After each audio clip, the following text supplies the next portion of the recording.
Defiance. That's the word echoing through communities across South Africa, as Zimbabwean nationals boldly declare they are not leaving, no matter what deportation orders say.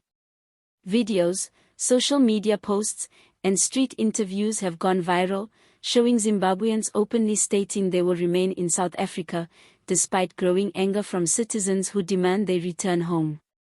This confrontation is not just about paperwork, it's about the future of two nations intertwined by history, migration, and politics.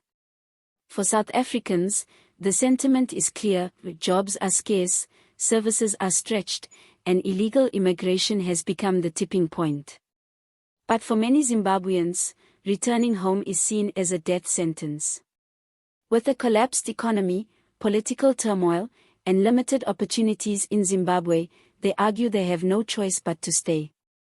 The standoff raises urgent questions.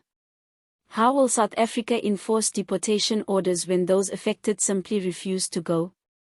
Operation Dugula and other grassroots movements have already taken to the streets, demanding mass deportations and tighter border control.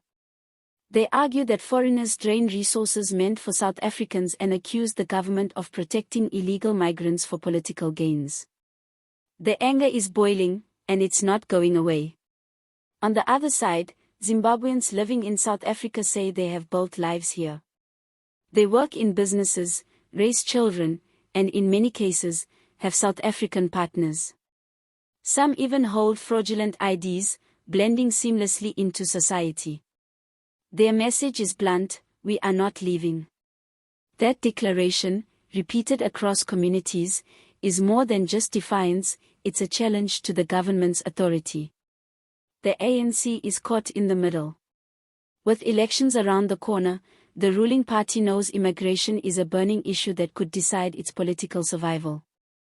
Home Affairs has made promises to enforce deportation orders, but critics say those promises have fallen flat. Citizens are losing trust, and each day the government delays action, public frustration grows louder. Imagine the consequences if deportation orders continue to be ignored.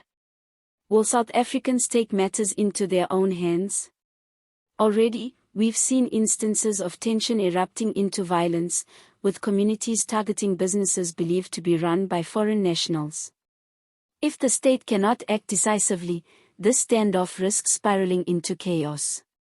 At the heart of the matter is a deeper question: should desperation justify defiance? Zimbabweans argue they're not criminals, they're simply trying to survive.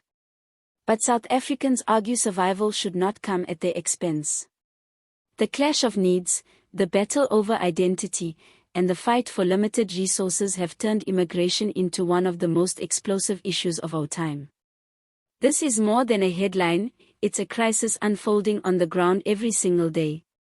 Deportation orders may be written on paper, but without enforcement, they are meaningless. And as long as Zimbabweans refuse to leave, South Africa finds itself caught between principle and practicality. What do you think? Should Zimbabweans who refuse deportation be forced out, or should South Africa reconsider its approach and find alternative solutions? Drop your thoughts in the comments, because this debate is shaping the future of the nation. And if you want unfiltered, fearless coverage of the issues others shy away from, hit that subscribe button now. Stay with Truth Untold, where we dig deeper, speak louder, and never back down from the truth.